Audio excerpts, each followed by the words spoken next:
ಇನ್ನು ಈ ಪಹಲ್ಗಾಮ್ ನರಮೇಧದಲ್ಲಿ ಇಬ್ರು ಆದಿಲ್ಗಳಿದ್ರು. ಅಂದ್ರೆ ಆದಿಲ್ ಹೆಸರಿನ ಇಬ್ರಿದ್ರು. ಆದಿಲ್ ಎಂಬ ಒಂದೇ ಹೆಸರು, ಆದ್ರೆ ಎರಡು ವಿಭಿನ್ನ ವ್ಯಕ್ತಿತ್ವ. ಒಬ್ಬ ಪ್ರವಾಸಿಗರ ಪ್ರಾಣ ಉಳಿಸಿದಾತ, ಮತ್ತೊಬ್ಬ ಪ್ರಾಣ ತೆಗೆದಾತ. ಕುದುರೆ ಸವಾರ ಆದಿಲ್ ಪ್ರವಾಸಿಗರ ಪ್ರಾಣವನ್ನ ರಕ್ಷಿಸಿ ಪ್ರಾಣ ಬಿಟ್ಟ. ಮತ್ತೊಬ್ಬ ಆದಿಲ್ ಎಂಬ ಉಗ್ರ ಎಲ್ಲರ ಪ್ರಾಣವನ್ನ ಕಸಿದ. ಉಗ್ರ ಆದಿಲ್ ಅಮಾಯಕ ಪ್ರವಾಸಿಗರನ್ನ ಹತ್ಯೆಗೈದಿದ್ದ.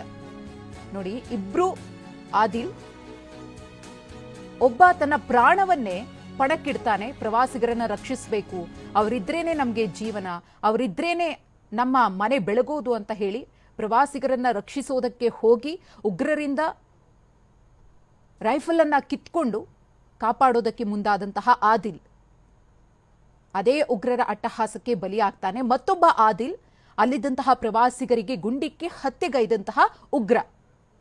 ಹೆಸರು ಒಂದೇ ಆಗಿರಬಹುದು, ಆದರೆ ಹೆಸರುಗಳು ಒಂದೇ ಆದ ಮಾತ್ರಕ್ಕೆ ವ್ಯಕ್ತಿತ್ವ ಕೂಡ ಒಂದೇ ರೀತಿ ಇರುತ್ತೆ ಅನ್ನೋದಕ್ಕೆ ಸಾಧ್ಯವಿಲ್ಲ.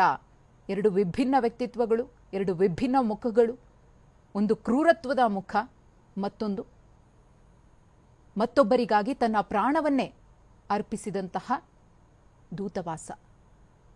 ಒಂದು ಕಡೆ ಗಮನಿಸ್ತಾ ಇದ್ದೀರಿ ಕುದುರೆ ಸವಾರ ಆದಿಲ್, ಮತ್ತೊಂದು ಕಡೆ ಉಗ್ರ ಆದಿಲ್.